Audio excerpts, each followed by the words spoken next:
tout jeune, j'avais un rêve. Un de ces rêves, c'était un jour, quand je serai grand, je vais rouler dans une voiture. Ouais, la voiture VUS, en Côte d'Ivoire, on les appelle les 4x4. Voilà. Donc, mon rêve, c'était de rouler un jour dans une voiture VUS, voilà, une 4x4 et tout. Et ce rêve, je l'ai fait aussi en arrivant au Canada. Le jour où j'ai acheté ma première VUS, j'étais vraiment très content. Ah, là, Moussa, tu l'as fait. Tu vas maintenant dans ta voiture VUS. Donc, j'avais vraiment tout ce que je souhaitais comme rêve. J'avais réussi à le faire, mais je n'étais pas heureux. J'étais vraiment pas heureux. Et tu es à la maison où tu sais pas, ça ne va pas. Et tu es dans le déni, tu t'es dit non, en tant qu'Africain, un Africain ne peut pas faire la dépression, tu vois.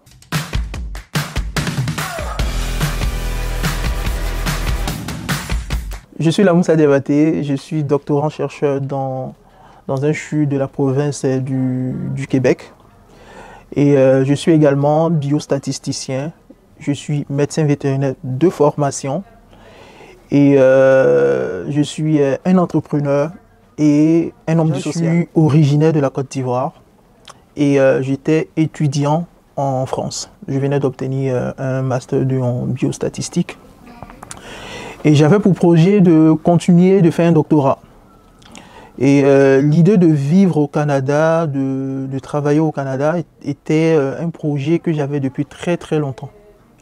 Mais ce qui m'a motivé à faire le pas, parce que quand j'étais en France, j'avais pour projet de vivre un jour au Canada, mais ce n'était pas forcément dans l'immédiat. Et ce qui m'a vraiment poussé, ce qui m'a motivé à faire le pas, c'est que quand j'ai fini ma formation, mon diplôme, je voulais faire un doctorat et j'ai pu obtenir un doctorat en France dans un laboratoire affilié à l'université de Lyon 1, sauf qu'il n'était pas financé. Durant tout mon parcours de Master 2, j'ai dû travailler, c'est vrai que j'étais boursier de la Côte d'Ivoire, j'ai dû travailler en tant qu'étudiant, je travaillais en tant qu'agent de sécurité, je faisais des nuits blanches et tout. Et l'idée de penser que je vais encore faire 3 ou 4 années de doctorat dans cette même condition, je ne supportais pas cette idée. Voilà pourquoi je me suis dit, ben, tiens, il faut que j'essaye d'aller voir d'un autre côté, précisément du côté du Canada. J'ai entamé les recherches et puis bon, ça a fonctionné, j'ai eu une offre. J'ai informé la famille, pas tout de suite. J'ai essayé de faire mes démarches et tout. Et quand tout était prêt, que j'avais mon permis d'études et le visa et tout, j'ai appelé la famille, je les ai informés, voilà, que je pars pour le Canada. Quelle a été leur réaction? Plutôt normale, parce que la famille s'est dit, de toute façon, il est habitué à l'aventure. Et je ne l'ai pas dit, avant la France, j'ai vécu 5 années en Algérie. C'est là que j'ai fait mes premières études universitaires, que j'ai obtenu mon premier diplôme universitaire. Donc dire à ma famille que je partais encore de la France et au Canada, oh bah, de toute façon il est habitué, il va s'en sortir. Voilà. Et la question de savoir si j'ai laissé une copine ou quelque chose, non, pas vraiment, parce que comme je le disais, dans la vie, il faut avoir le sens de la priorité. Et moi, durant mes études universitaires, ma priorité absolue a été de faire les études. Donc, parce que je me suis dit, j'ai des amis par exemple qui, s'ils avaient eu la même opportunité que moi, réfléchiraient 2 fois avant de se lancer, en se disant, est-ce que ma copine va accepter, blablabla. Alors que là, moi, en tant que, je vais dire, électron libre, entre guillemets, je peux me lancer partout où je veux. Si j'ai une offre aujourd'hui en Chine, je me lève, je m'en vais, il n'y a vraiment pas de souci. Donc, ça a été quand même très bien accueilli par la famille. Et si je vais en un mot, ce qui m'a motivé à faire le pas, c'est avoir cette expérience nord-américaine. Et l'élément déclencheur, c'est de ne pas pouvoir faire un doctorat dans des conditions optimales.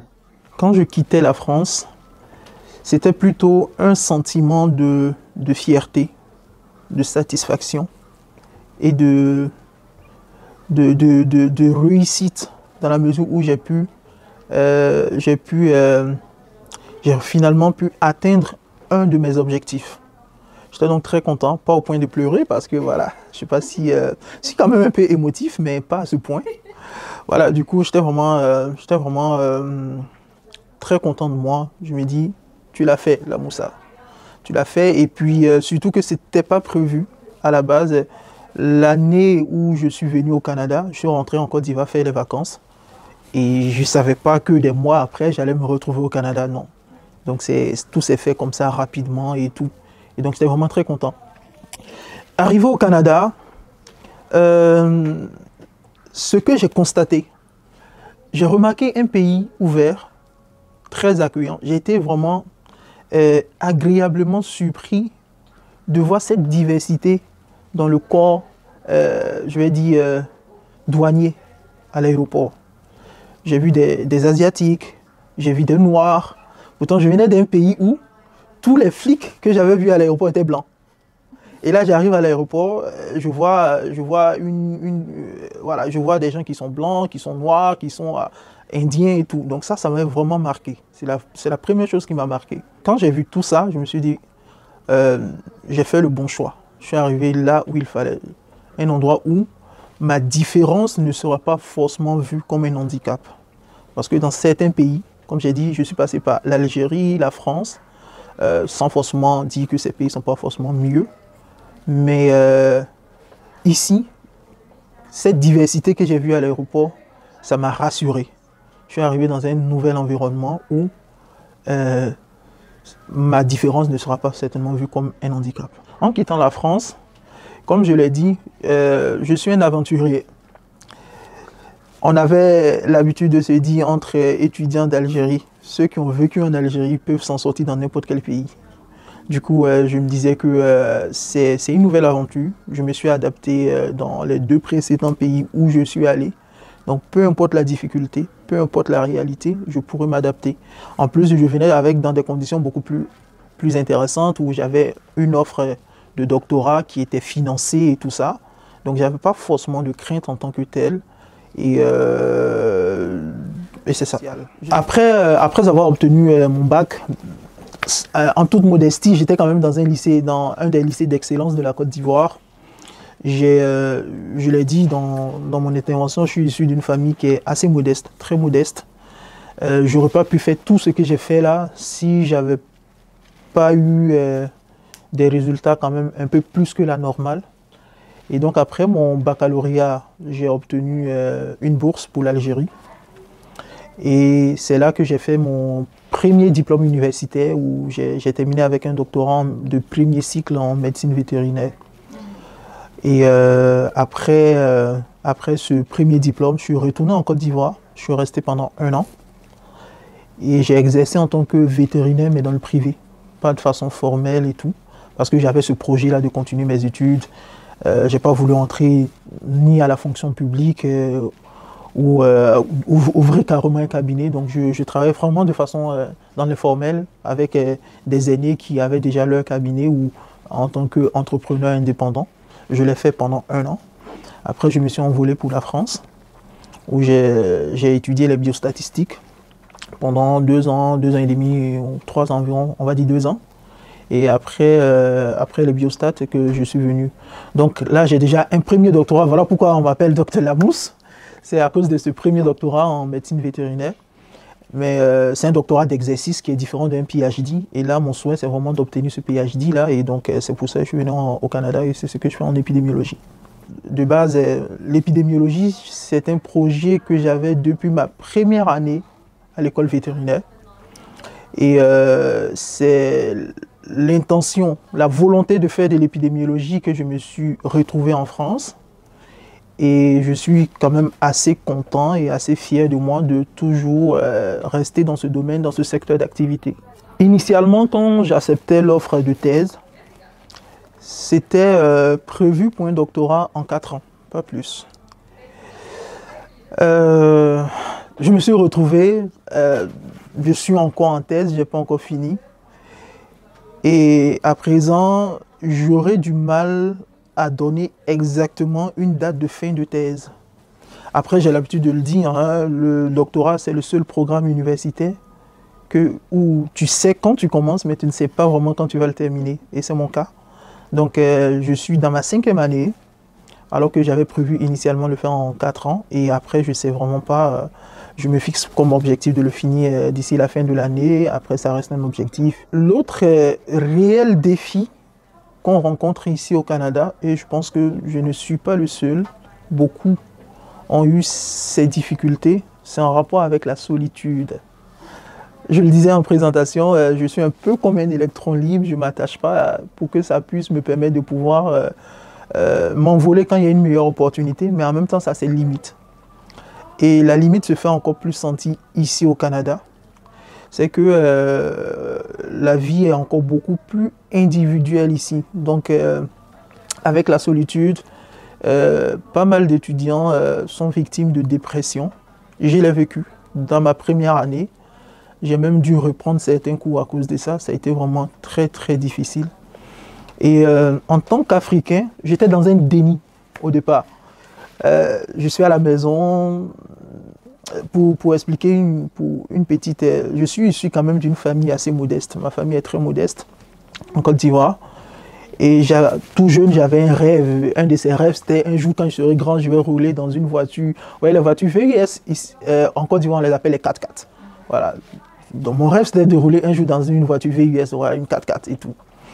Et ce rêve, je l'ai fait aussi en arrivant au Canada. Le jour où j'ai acheté ma première VUS, j'étais vraiment très content. Ah, là, Moussa, tu l'as fait. Tu as maintenant dans ta voiture VUS. Donc j'avais vraiment tout ce que je souhaitais comme rêve. J'avais réussi à le faire, mais je n'étais pas heureux. J'étais vraiment pas heureux. Et tu es à la maison où tu sais pas, ça ne va pas. Et tu es dans le déni, tu t'es dit non, en tant qu'Africain, un Africain ne peut pas faire la dépression, tu vois. Et ça a duré. Après, je me suis dit, ben, il faut que j'en parle. J'en ai parlé, heureusement. Il y a un système quand même très bien ici qui permet de prendre ça en charge. Donc j'en ai parlé autour de moi, au boulot. Et puis rapidement, on m'a pris en charge. Ils ont fait ce qu'il fallait. Et que, donc c'était vraiment ça le défi, la plus grande contrainte, hormis cette question de temps, de pouvoir faire face à cette solitude, surtout en hiver. Donc j'espère que... je le dis parce que toutes les personnes qui souhaitent venir au Canada, il faudrait qu'elles sachent en fait ce qui les attend ici. Pour faire face aux différents défis, j'ai d'abord essayé d'identifier le problème, parce que le plus important c'est ça. Le plus important face à tout problème, d'abord il y a cette prise de conscience que je ne l'avais pas. Après j'ai eu cette prise de conscience, l'adaptation, et je me suis rendu compte que le problème venait en fait du fait que j'étais isolé. Et donc j'ai essayé de développer autour de moi beaucoup plus d'activités communautaires. Je me suis impliqué au sein de plusieurs organisations, j'étais même dans plusieurs associations on va dire afro-québécoises et tout. J'ai aussi créé un projet social qui intervient dans l'éducation de la jeune fille en Afrique. Et donc ce sont tous ces éléments-là qui m'ont permis en tout cas de pouvoir surmonter ces difficultés, en plus d'être suivi par des professionnels de la santé mentale et tout. Donc ça a été vraiment le truc qui m'a vraiment aidé à me surmonter. Je vais dire, j'ai eu cette chance-là quand même de ne pas forcément faire de petits boulots quand je suis arrivé, parce que quand tu viens directement pour un doctorat, tu as un financement et tout. Et donc c'est avec ce financement que j'ai continué à travailler, que je continue à travailler d'ailleurs, et même le travail que je fais, c'est toujours avec le même financement. Le domaine de l'épidémiologie de façon générale, ce qui est un peu dommage dans notre domaine de la santé, en dehors des infirmiers et tout, les médecins, les vétérinaires et tout, c'est que nos formations ne sont pas forcément reconnues au Canada. Donc en Côte d'Ivoire, je suis médecin vétérinaire, je suis docteur Diabaté, mais au Canada, je suis Lamoussa Diabaté. Parce que je n'ai pas encore fini mon doctorat. Donc pour qu'on puisse m'appeler au Canada docteur Lamoussa Diabaté, il faudrait que je puisse je finisse avec mon doctorat. Le domaine de l'épidémiologie, proprement parlé, c'est un domaine qui est très demandé. Je pense que je n'ai pas forcément besoin d'en parler beaucoup parce que grâce à la Covid-19, beaucoup de personnes savent aujourd'hui c'est quoi l'épidémiologie. Avant, quand je disais aux gens, je fais un doctorat en épidémiologie, on me demandait, c'est quoi, vous étudiez les maladies de la peau et tout. C'était drôle en fait. Mais aujourd'hui, je n'ai pas forcément besoin de donner beaucoup plus d'explications, c'est quoi l'épidémiologie. Grâce à la Covid-19, tout le monde sait plus ou moins ce que nous faisons, parce que nous sommes quand même en première ligne du front contre la Covid-19. C'est nous qui essayons de comprendre la maladie, c'est nous qui essayons de mettre en place les différentes politiques de santé publique pour essayer de freiner l'évolution de la maladie. Donc c'est un peu ce que je fais, mais moi je travaille dans le cancer de la prostate. À mon niveau, je fais plus la recherche sur le cancer de la prostate, c'est quoi le lien entre les habitudes de vie et le cancer de la prostate, en vue toujours de pouvoir mettre des actions de santé publique pour pouvoir prévenir cette maladie-là. Donc c'est un domaine qui est très demandé.